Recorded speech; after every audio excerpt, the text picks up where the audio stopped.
This course is broken up into 10 separate modules. The modules build on one another, so unless you've already had some exposure to Python, you'll need to follow them in order. We'll start with getting Python installed onto your system and orienting you a bit. We'll then cover language elements, features, idioms, and libraries, all driven by working examples that you'll be able to build along with the lecture. We're firm believers that you'll learn more by doing than just by watching, so we encourage you to run the examples yourself. By the end of the course, you'll know the fundamentals of the Python language.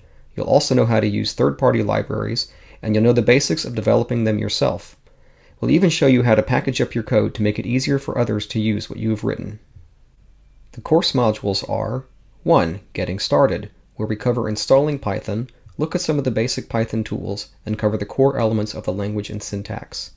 2. Strings and Collections, where we look at some of the fundamental complex data types, strings, byte sequences, lists, and dictionaries.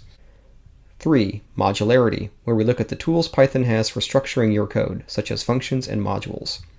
4. Built-in types and the object model, where we examine Python's type system and object system in detail, and where we develop a strong sense of Python's reference semantics.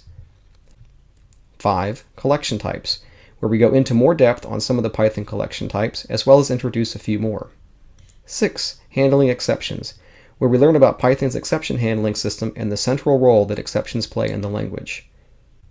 7. Comprehensions, iterables, and generators, where we explore the elegant, pervasive, and powerful sequence-oriented parts of the Python language, such as comprehensions and generator functions.